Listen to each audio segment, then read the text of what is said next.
the past couple of years, which trip or story that you covered has had the biggest impact on your life? I think that is, it gets me to thinking. I've been very, very lucky the way my life has turned out. I've been very lucky to have survived a few things that I've been involved in. At a reception a few minutes ago, I was remembering something I tend to forget, the war with Hezbollah in Israel a few years back, where there were Katyusha rockets passing just underneath the helicopter I was riding in.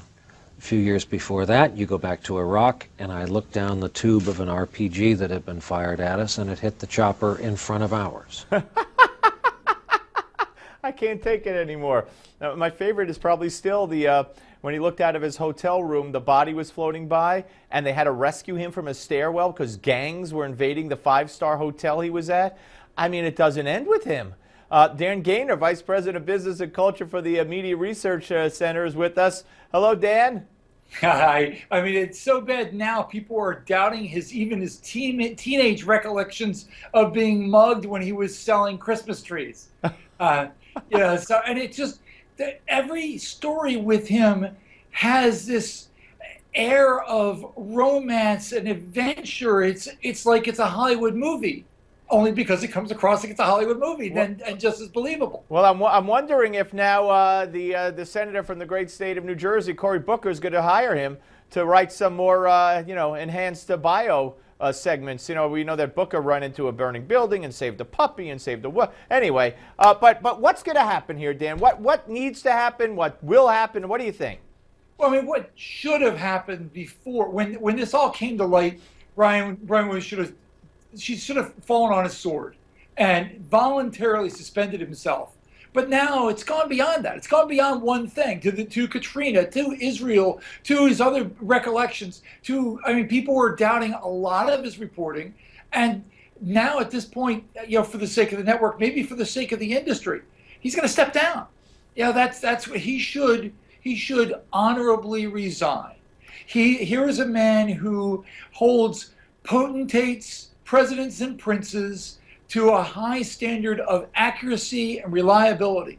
Remember, he works for the very same media that destroyed Dan Quayle for reading the word potato off a card where it was misspelled. Right. They destroyed him for a typo. Right. And they want to complain now that people are going after Brian Williams for outright lies? You don't get the same. And because it's not just Brian Williams. In each one of these events, he had producers, he had cameramen, he had personnel around him who either own up and admit that this is not telling the truth or who are covering for him. One of the two.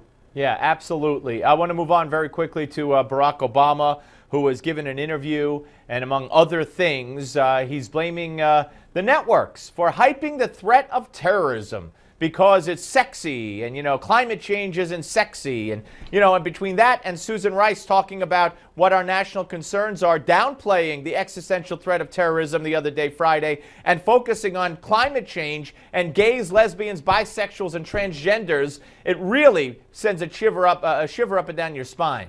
Yeah, with 2 terror incidents in Canada, a hatchet attack in New York, constant attacks in Israel, attack in France, terrorist attack arrested all across Europe, even in Ireland, for goodness sake.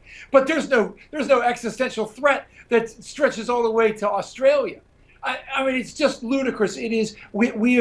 We're watching the 1984 play out in 2015, and it's exactly, we're going to totally doctor the language to say there's no Islamic terror. You know why we know it? Because we won't use those words. Right, and Barack Obama's got a lot of explaining to do, or as Ricky Ricardo might say to him, start splaining. Anyway, Dan, always great to talk to you, sir. Thank you very much.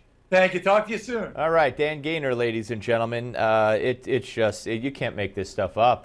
It gets worse and worse. Now there's no terrorism threat. It's the media making it up. I mean, wow. What's coming next? I'll tell you what's next here. Give me 5. Don't go away.